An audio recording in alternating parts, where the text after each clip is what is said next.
The fans always the winner when you see a great fight.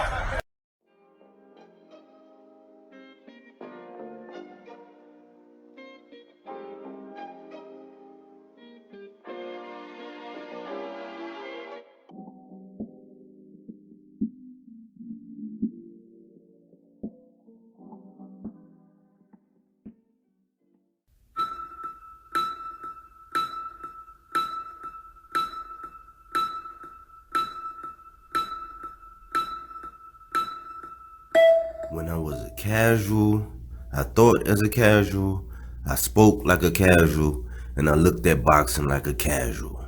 But when I became a hardcore, I put away all those casual things. This is Michael Rogers, and welcome to Bodywork Boxing. Welcome back. It's Michael Rogers. Welcome to Bodywork Boxing.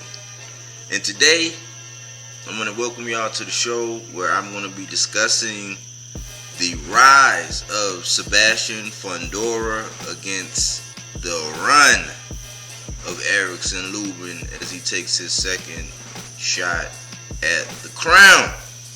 Now, I've watched a ton of different analysis and theories, and I think that this is a true 50-50 fight. And I just think that, shout out to Coach Kevin Cunningham. He's one of my favorite coaches that I watch. I put him up there with the Calvin Fords of the world.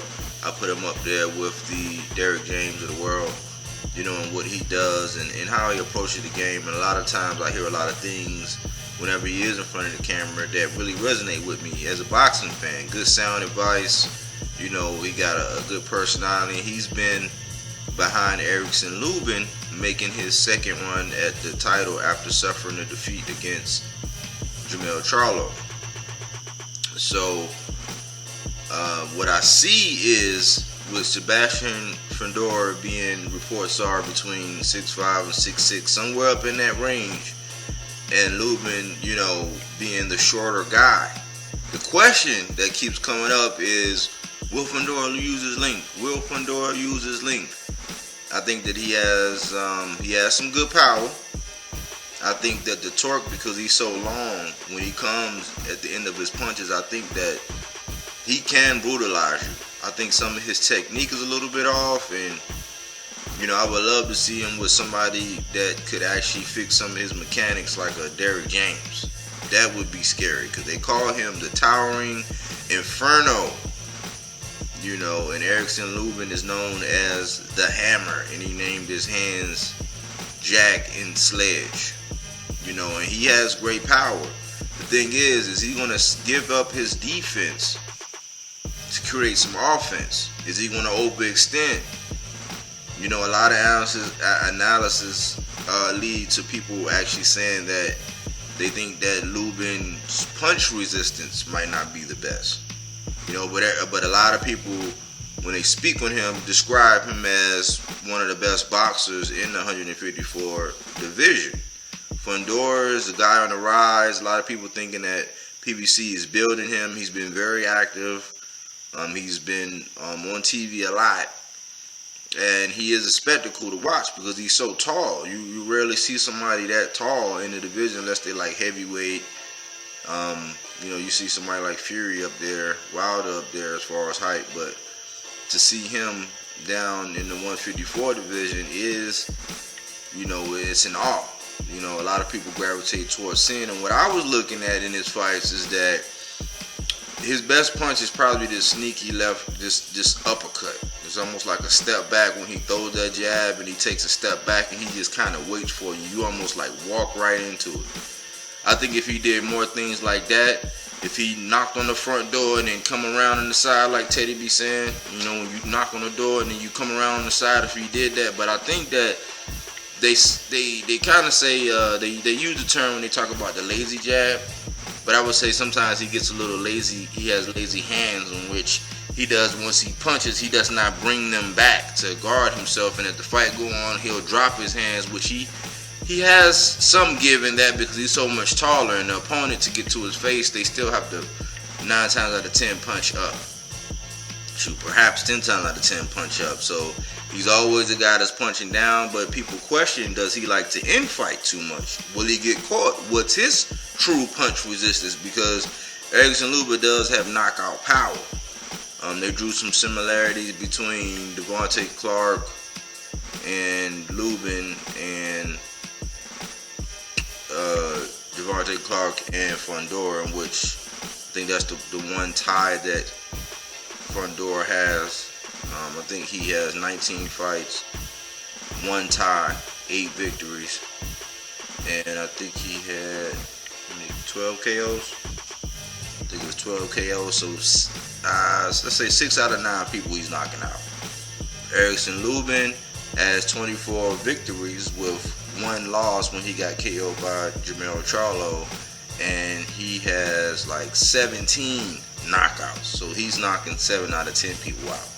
Very interesting fight, man. Can Erickson Lubin get on the inside?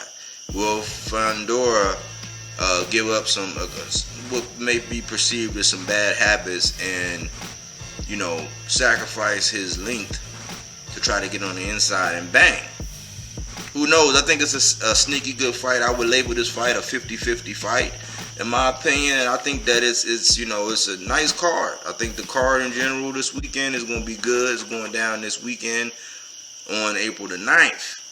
And I will be tuned in with my popcorn ready. What is my prediction? As much as I want to ride for Erickson Lubin, I don't know. I don't know. This is a 50-50 fight. I cannot call a victor. I mean, I wouldn't be surprised if either one won. I just know that Lubin is very hungry. He's very skilled. I know that Fundora, he's on the rise.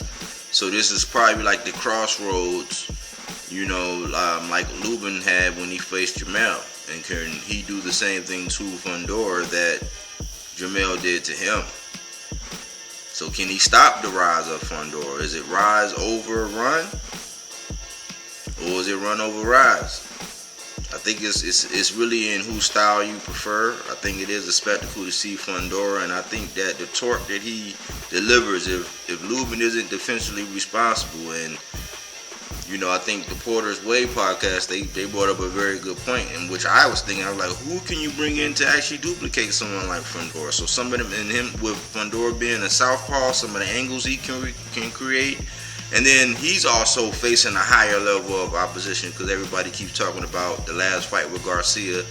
And I thought maybe he did Fundora gas out, and then I realized that he may have been trying to get rounds in, because towards the end he started being accurate. But if Fundora can work on his accuracy, and he keeps that jab out, and he avoids, you know, the propensity to want to infight, he had a pretty good shot, because it's just one of them. It's a physical thing.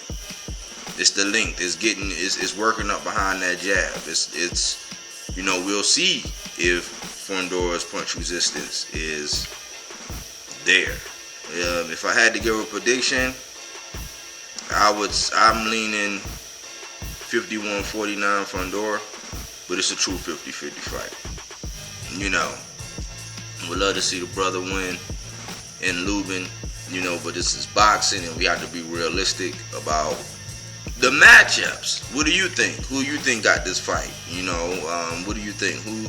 Who would you say has the better odds? Because either way, I think somebody's getting stopped or knocked out in this fight. I don't think that this goes the distance at all. I think Lubin's best opportunity is to weather the storm in the beginning, and when Fundora falls asleep in the middle rounds, around 6 or 7, pounce on him. You know what I'm saying? Work his body. And you gotta be able to sneak in that overhand right somehow. You gotta get that off. And that's my prediction. Anyways, thanks for all my new subscribers. Thanks for liking. Thanks for sharing. Thanks for commenting. Look forward to seeing you on the next one.